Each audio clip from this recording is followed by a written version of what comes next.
You know what? My problem with understanding ego is that I'm trying to essentially visualize what it is, and I don't know what it I is, don't right? think you can visualize So, that, right? but what is it exactly when you say your ego and you're moving its boundaries? So Or what exactly are we talking or the about? idea that this self-identity, maybe self-identity, this idea that I am an entity is So it's so maybe your not view ego. of That word is not, yourself, right? yeah, so maybe Your that's not the how right word.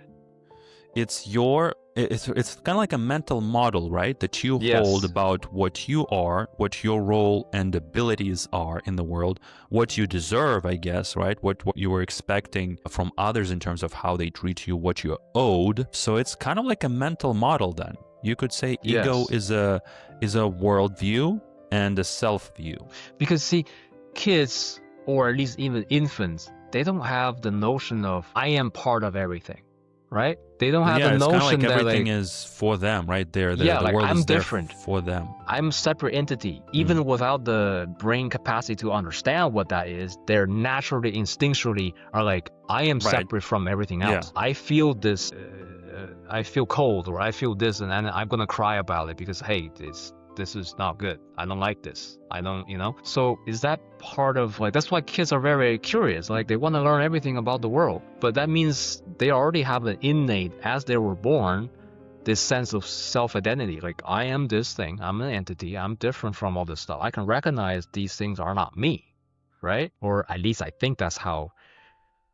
Again, I'm not a psychologist, so I'm not sure, but this is kind of at least how I understand it. Is that this self-identity is kind of primal and sort of what leads us. It's like the basic mechanism for ensure that we can survive, right? Because if you don't form these kind of identifying differences between you and the environment, then you're done, right? Imagine the typical idea that, okay, if you don't recognize a tiger, what that looks like, well, you're gonna be food. So it's that kind of like, and again, this might help us survive, but it creates all these biases, right? Because especially now, because in ancient past, like life are relatively simple, also brutal as well, but it's simple. Don't get eaten, survive, get food, get shelter, and procreate. That's it. There's no other concerns other than just do that, right? But now that humans have created technologies and everything, and we have more time on our hands, you start thinking about, okay, why am I having this kind of why do I identify myself in this way?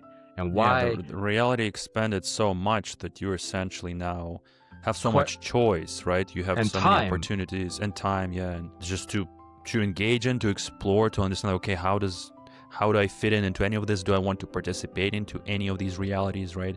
Because there's so many aspects of it that for sure you only have a certain amount of time and energy, as we already talked about, so you can't engage in all of them too.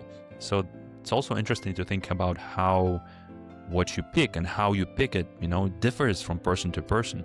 Some person likes traveling so much, they do it several times a year and they do go to new places.